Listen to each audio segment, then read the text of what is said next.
हिंदी का राइटर अधिकांश वो द्विज हैं और हिंदी का पाठक अधिकांश दलित बहुजन है, माइनॉरिटीज है।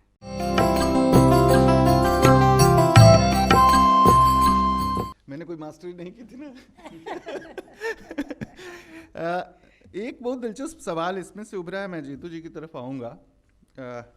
ये जो पाठक जिसको हम कहते हैं वो कोई एक कैटेगरी नहीं है, वो बहुत वेरिड किस्म के लोगों की कैटेगरी है। ख़ास करके जिसको ममता जी जिस तरफ इशारा कर रही थी, सोशल मीडिया के आने के बाद एक ख़ास तरह का लोकतांत्रिकरण हुआ है।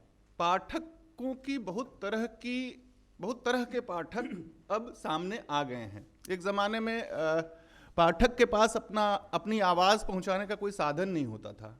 संपादक के नाम चिट्ठी या अखबार में ख़त, इसके अलावा और कुछ होता नहीं था।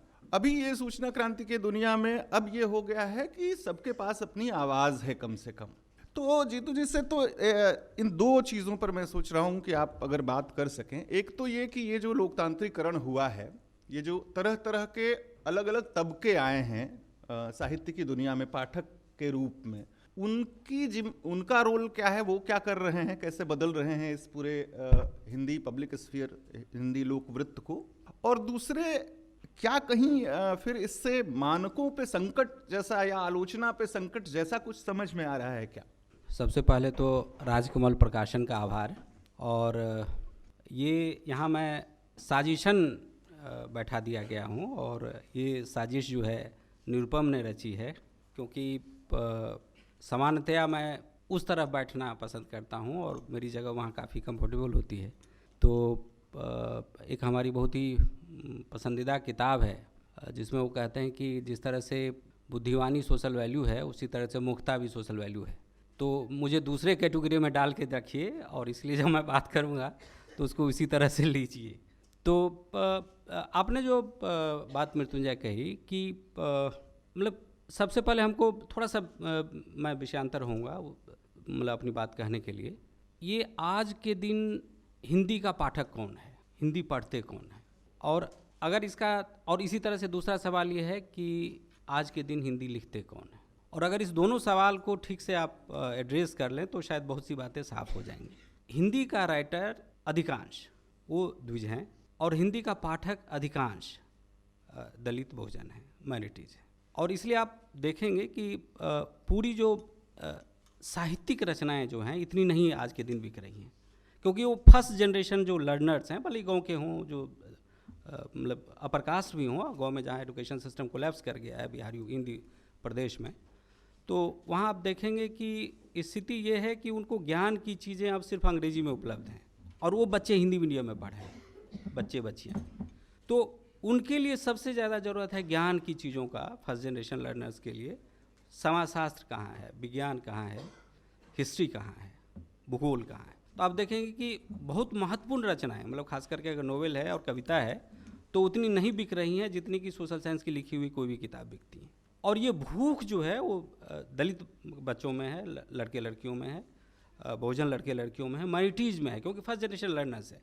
और आप अगर इसको आप देखें कि जो हिंदी मीडियम में पढ़ने वाले बच्चे हैं वो मूलतः किसान के बच्चे हैं, मजदूर के बच्चे हैं, और जिनके पास कुछ नहीं है, कोई हैसियत नहीं है। जो क्लर्क भी हुए वो अपने बच्चे को उन्होंने सरकारी स्कूल से हटा के प्राइवेट स्कूल में, कन्वेंट स्कूल में या पब्लिक स्कूल में एक डाल दिया। एक बार मैं पटना में था और मैं देख रहा था तो उस पर था कि सेंट एसटी पब्लिक स्कूल, तो मुझे लगा सेंट पब्लिक स्कूल होगा। बाद में पूछा यार ये सेंट पब्लिक स्कूल नाम क्यों नहीं और कुछ भी, तो बोला नहीं सिन्हा तिवारी पब्लिक स्कूल है वो, तो एसटी पब्लिक स्कूल। तो जब इस तरह से बच्चों को एसटी पब्लिक स्कूल में डाला जा रहा है तो क्वालिटी क्या होगी वो आप समझिए। और लिटरेचर मतलब हिंदी जो किताबें लिखी जा रही हैं अधिकांश वो सवर्ण हैं, रचना कर्म करने वाले अधिकांश सवर्ण हैं और पाठक अधिकांश दलित बहुजन हैं। अब गैप इतना है, आप मतलब 90 के पूरे आंदोलन को देख लीजिए, जब मंदिर और मंडल शुरू हुआ, ये जो आज़ादी के बाद 4-5 बड़ी घटनाएं हैं, उसमें से बाबरी मस्जिद तोड़ा जाना है। उसी तरह से उसी समय एक दूसरी घटना साथ साथ चल रही थी देश का में आर्थिक उदारीकरण। और आप पाएंगे कि आर्थिक उदारीकरण पर हर एक हिंदी का लेखक कूड़ा कचरा लिखने लगा। इतनी किताबें आर्थिक उदारीकरण पर, भले समझ में ना आ रहा हो, लेकिन बाजारीकरण, बाजार, ये सब ढेर सारी किताबें आ गई। लेकिन कम्युनलिज्म जो बढ़ा समाज में, जो सबसे बड़ा हमला था, उस पर एक उस समय जो एक कहानी आई थी, और अंत में प्रार्थना, उदय प्रकाश की। हालांकि उदय प्रकाश जिस जगह पर अभी खड़े हो गए हैं, उनको अपनी सारी रचनाओं को खारिज कर देना पड़ेगा, वो अलग कहानी है, उस पर बाद में बात करेंगे। लेकिन और अब जो नई घटनाएं हुई, तो उसमें कौन सी कहानी है, दो मतलब कौन सी, एक मेरी मतलब एक लिमिट जानकारी में मैं यह बात कह रहा हूँ, एक अनिल यादव की गौरक्षक, और 2 उपन्यास चंदन पांडे की, कृतिगान, और एक और जो वैधानिक, जो पूरी तरह से कम्युनलिज्म से फाइट कर रहा है। आखिर क्या कारण है कि इस देश, मतलब जो हिंदी भाषी प्रदेश है, राज्य है 5-6, वहाँ के सारे लेखकों, जो बड़े बड़े नाम हैं, उन्होंने एक बार भी सांप्रदायिकता को नहीं उठाया? कुछ तो कारण होगा। और जब आप सांप्रदायिकता पर बात नहीं करेंगे तो आपको पाठक नहीं मिलेंगे, क्योंकि वो पाठक जो है उसके बारे में जानना चाहता है कि आपने क्या कहा है। अब ये नहीं, मतलब हम नहीं कह सकते कि नहीं सांप्रदायिकता तो अब क्या हमारी सोच में नहीं आई। सोच में इसलिए नहीं आई कि आपने सोचना नहीं चाहा।